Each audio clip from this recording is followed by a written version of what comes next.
All right, so we're going to talk about inclined planes. We're going to see it's not that much different from everything else that we've done. It's just the method, but applied to a slightly different scenario. So if I'm doing an inclined plane, so the fancy name for a ramp. So here we go.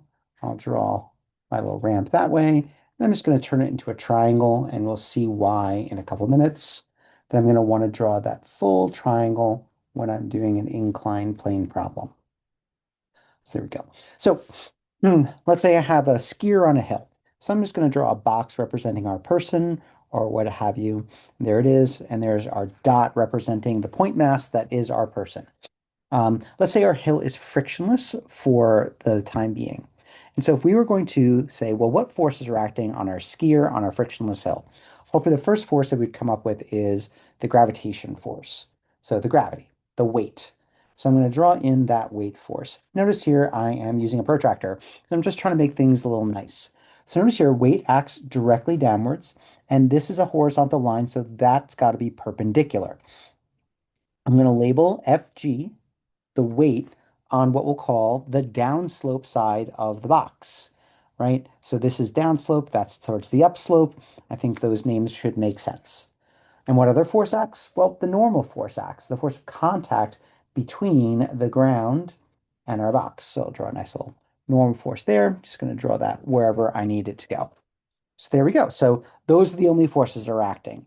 No, I mean, like if someone was coming along and pushing the person down the hill, or if there was a rope pulling the thing up the hill, we would have other forces there, but those are the only forces to start. So that's step one of our methodology. We have all the forces that act on the object done. Next, we want to do axes. So remember the first axis I'm putting down is the axis of most likely acceleration. Now, in this case, that's also the axis of most likely motion, and that is going to be an axis that is parallel to the plane. It is most likely that that object is going to either go up the plane or down the plane. So let's actually name that this direction here. So I'm going to call this down slope or down the slope. I'm going to call this upslope or up the slope, however you want to talk about that. And that's going to be our new x-axis. So we can tilt our axes. Totally fine. Descartes won't mind, right? Remember, all Descartes said was that if I have two axes, they just have to be perpendicular to each other. So that tells us my second axis has got to be perpendicular to the first. And that is going to be along our normal force because our normal force, because it is normal, remember we discussed, normal means perpendicular. So it's a force perpendicular to the plane of contact. So there that is. So this is our new y-axis. I'll call this direction the positive y. So to give that a name, we're going to call that off slope or off the slope. And this is going to be into the slope. And so there we go. So nice little naming conventions. So next, um, let's say that we know this angle here, the angle of inclination of the hill. I'll call that theta I for theta inclination. All right, cool. So what are we going to do next? Well, our methodology says next that what we want to do is break any non-axial vectors up into components. And we have the weird thing here where the vector that we're going to be breaking up into components, you might think it's Fn because Fn looks like it's tilted with respect to the horizontal, but according to our axes, Fg is the one that is non-axial, so we have to break that up into its components. So here's how we're going to do that. I'm going to take my protractor or my straight edge. I always want to do this with a straight edge and line it up with my axis. And all I'm going to do here is keeping the edge of my protractor parallel to the slope. I'm going to pull the protractor down. So now this is parallel with this, and I've met the edge of the FG vector, and I'm going to do this here and draw in what we will call the X component of the weight. And so that's going to be the component of the weight that's going to pull the mass down the slope. Now notice that's not the entirety of the weight, which is why we saw in class that if I have like a marble on a ramp, that it doesn't drop in free fall. It's only some sort of like part of free fall because the thing that's actually causing it to accelerate along the ramp is not the entire force of gravity, but this x component of gravity. I finished this diagram off by doing the y component of the gravity. There it is. So that's the component of the weight that's pulling the object into the slope. Because these are components, they're perpendicular, and there you have it. And so the next thing that we would need to know is because we're going to want these components, we need to know an angle in this triangle. So here we go. Notice that this is a right triangle. I have here theta I, that's 90. So this angle here must be 90 minus theta I. I don't know why I drew that in so 90 minus theta I. Now notice here, FGY is going to be perpendicular to the slope, so this is a right angle. So that's 90 minus theta I. This has to be the same angle as theta I, except I'm not going to call it theta I, I'm going to call it theta G. Therefore, we're going to have this fact, real important fact, that the angle of inclination of the hill is, so that's theta I, I'll write that in, is always, I very rarely use the word always, equal to the angle between FG vector and FGY. We're going to call that theta G. Okay. And so that is super important. So that is a big fact that you're going to need to know. Because now, when we think about calculating the components of FG, let's look at FGX. Well, normally when we calculate components, we start thinking about trigonometry. So let's look at where FGX is. That's here. Notice where the theta G is. What side of the right triangle is FGX on compared to theta G? It's on the opposite side, which is why for FGX, we're actually going to use the sine of theta G in calculating that, which is weird because before we were doing components, we often use cosine for the x component. But in this geometry, we don't want to memorize things. We want to look at the geometry of the triangles that we're given and then use that in order to figure things out. So that means FGY's magnitude is going to be FG magnitude cosine theta G because FGY is on the adjacent side of that triangle. So there we go. So what does that look like in practice?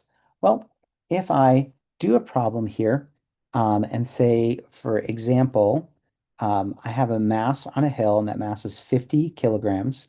And let's say that the angle of inclination of the hill is 30 degrees. Okay, well, I'll just kind of do a new free body diagram. It's on a frictionless hill, kind of sitting there. I'll draw it and I'll actually draw it going the opposite direction so we don't get too caught up with it looking in one particular way. So here we go. I'm going to draw in my gravity vector, nice and long, label FG on the downslope side. I'm going to make sure my normal force is perpendicular to my hill. There you go. And now I'm going to put in my axes. So once again, I want an axis that is parallel to the slope. I'm going to call that our x-axis because that's the most likely axis of acceleration. And then I'm going to create the y-axis, which is perpendicular to that axis. Boom, boom, boom, boom, boom, boom. And that's plus y. There we go. The next thing that I know that I need to do is break up my FG into components. So I very quickly did that. And notice my x component of that is pulling the box down the slope or the person down the slope. And my y component is pulling that into the slope. There we go. So the question that I'm going to want to know here is what is the acceleration parallel to the slope and what is the normal force, right? Those are our questions. So if I am given this here theta I and here is theta G, I know that theta G is equal to theta I because we proved that geometry. You don't need to prove that geometry over and over and over again. So let's do a little bit of side work here before we get to the meat of it. I know I need to calculate FG, so it's going to be 50 kilograms times 9.8 newtons per kilogram equals 490 newtons.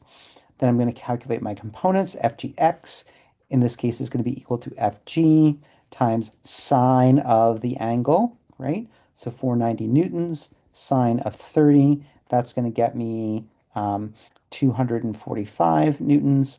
And I don't want to squeeze there, so I'm just going to come up here, FG y is equal to Fg cosine theta g, and so that's 490 newtons cosine of 30 degrees.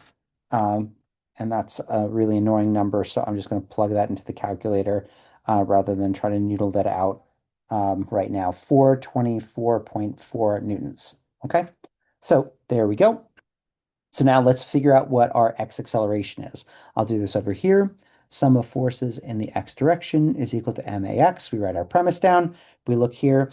The only force that's acting along the axis here is down here. It is the positive FGX force. So that's equal to max.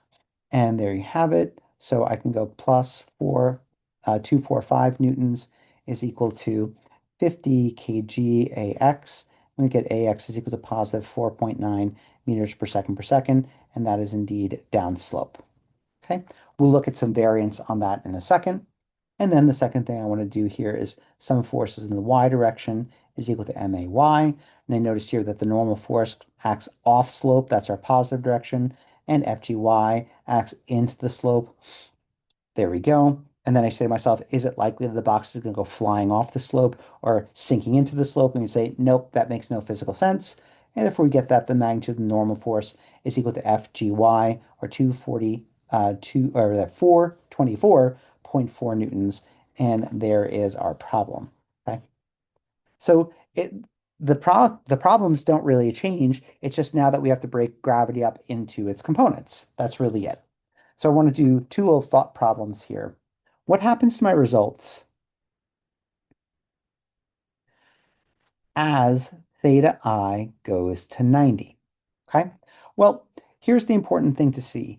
As theta I goes to 90, sine of theta I, or theta g, which is equal to theta I, is going to go from 0 towards 1, but cosine of theta g is going to go from 1 towards 0, because we know the sine of 0 is 0, the sine of 90 is 1, the cosine of 0 is 1, and the cosine of 90 is 0. Okay, so what does that mean? Well, if I go back here, I can see that as theta increases, that means the sine increases, meaning FGX increases, right? So that means the magnitude of FGX is going to increase, whereas this will mean the magnitude of FG, oops, sorry, I'm off the camera, FGY will decrease. So what is the consequence of that? Well, if I look at my equations here, if FGX increases, that means AX is going to increase. And if FGY decreases, over here, FGY is equal to the normal force. So that means that the normal force will decrease. So let's think about that idea. What that's saying is if I have a flat slope and if I have a steep slope, okay, and a box on each of them, that this box will accelerate faster than that. And that should make sense because if I take it to the extreme and I do an angle of inclination of 0, right? I would expect that this thing has an acceleration of 0. But if I do a vertical so that the angle of inclination is now 90 degrees, I would expect this thing to be in free fall. So if this is the, x-axis presumably, that this would be 9.8 meters per second squared, positive assuming down is positive there, right? And therefore, these should be somewhere in between. The closer you are to flat, the smaller the acceleration parallel to the slope is, and the closer you are to vertical, the closer you are to the free fall acceleration. Similarly, with the normal force, when it's flat here, the normal force is directly opposite the weight and is supporting the entire weight. When we start doing this, we start seeing that the normal force isn't being counteracted by the force of gravity as you tilt it more. And so it should make sense that the ground isn't supporting the object as much the higher and higher in tilt. And that's what that says. Okay, great. The other question we want to ask is what happens as the mass increases? Well, as mass increases, I think we could see, let's not even say increase, let's say as the mass doubles, just to make it more concrete. If I have 2 times the mass, well, what happens to the force of gravity? Hopefully you said that Fg also doubles, right? Because the equation shows that there's a direct relationship between Fg and the mass of the object. If Fg doubles, we can see that both Fgx and Fgy are going to double, right? Because both of these are directly related to Fg. So what happens to the acceleration? Well, if I look at this equation that we constructed in this particular case, I have this doubling, but what we said is here is the mass doubles. So if the mass doubles and FGX doubles, what happens? Hopefully, what you're saying here is AX does not change. Now I can prove that in a different way. FGX is equal to FG sine of theta is equal to MAX, and FG is equal to M little g sine of theta is equal to MAX. And notice I have M on both sides. I can cancel it, meaning in this case, the acceleration is independent of the mass because I proved I could cancel out the masses. Now, this is not going to happen in all situations. This is just if I have a mass on a frictionless hill, there you go. But if I can ever prove that when I do this problem in all variables, that I have mass in every term of the equation, then mass is not going to affect the answer. Okay, and that's something that we showed in class today. So what does that connect to? Hopefully what you said is that this connects to Galileo's law of falling bodies. In the same way we were able to show that a dropped object that only has the force of gravity on it was able to fall at the same acceleration, irrespective of mass. I have the same thing happening for a mass on a frictionless hill, which is a really kind of neat result. So from here, all we're going to be doing is adding additional forces onto the inclined plane problems. And all it does is it makes the equations more complicated, but that doesn't make the problems harder. There are just more forces involved and more things to think about. So we'll continue to practice with inclined planes.